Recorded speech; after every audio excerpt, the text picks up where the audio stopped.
લખ્યું છે કે નાટક બંધ કરો અને સાચો સર્વે કરો. ભાઈએ લખ્યું છે કે સર્વે સમયે આગેવાનો સાથે રાખી પંચરોજ કામ કરવામાં આવે. સરસ મજાનું અહીંયા લખ્યું છે કે વારે સરકાર વાહ, ઉદ્યોગપતિને ગોળ ને ખેડૂતને ખો. ભાઈએ લખ્યું છે કે જગતનો તાત, સહાય માટે લાચાર, કૃષિ વિભાગની પોલમ પોલ, સર્વેના નામે થઈ રહી છે લોલમ લોલ. આ સૂત્રો છે એ ઘણું બધું કહી જાય છે. અને આજે હવે તમે બોલાવી દો સાહેબ. આજે આપણી જે રજૂઆત છે, સાહેબને રજૂઆત કરીએ. આપ પણ જાણો છો 25 તારીખથી 28 તારીખ સુધી જે વરસાદ થયો એમાં ખેડૂતોનું એવું માનવું છે, આપ જિલ્લા ખેતીવાડી અધિકારી તરીકે ફરજ બજાવો છો, આ પાક શેનો છે?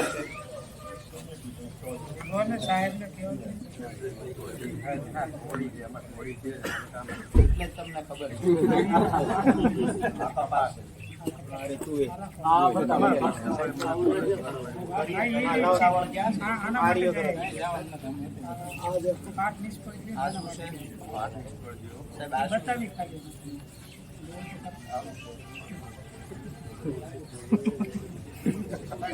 સાહેબ તમે એને રોજ ખાઓ હો, રોજ બપોરે તમે ખાઓ હો. 20 જણા ત્યાં અમે સર્વે કર્યો ને એક ખેડૂત આગેવાન કે ગામના ફલાણા હારે હતા અને આ મુજબનો અમે સર્વે કર્યો. આવું મને તમે મૂળી, ચોટીલા, થાન કે અધર તાલુકા સાયલા હોય બીજા હોય, મને ખાલી તમે મૂળીમાંથી, ચોટીલામાંથી ફોર્મ ભરીને લાવ્યા સાહેબ. તમે જે આ વાત કરી 1.25 લાખ હેક્ટરનો સર્વે થયો, એ સર્વે ડિટેલ કે પ્રાથમિક? પ્રાથમિક હવે કેટલા લાખ હેક્ટરનો સર્વે થયો એ મને જો આપણે 5,75,000 લાખ હેક્ટર 5.75 લાખ હેક્ટર આપણે વાવેતર વિસ્તાર મને નોંધાયેલો. હા, એમાંથી 4,67,000 હેક્ટર જેટલું આપણે અસરગ્રસ્ત એટલે નુકસાન થયું હશે એવું માની લઈને અસરગ્રસ્ત આપણે મને ગ્રાઉન્ડ લેવલથી રિપોર્ટ મળેલો. હા, એમાંથી પ્રાથમિક અંદાજ અમે 1 લાખ નો કર્યો. કેટલો સર્વે કર્યો છે? પ્રાથમિક અંદાજમાં અમે 1 લાખ હેક્ટર જેટલો 1,21,000 સમથિંગનો અમે પ્રાથમિક અંદાજનો મેળવ્યો. એમાં 11,000 મારી વાત હમણાં 10,000 હેક્ટર જેટલું અમને નુકસાની મળ્યું. એટલે હવે ચાલુ. હવે મારી વાત તો સાંભળો.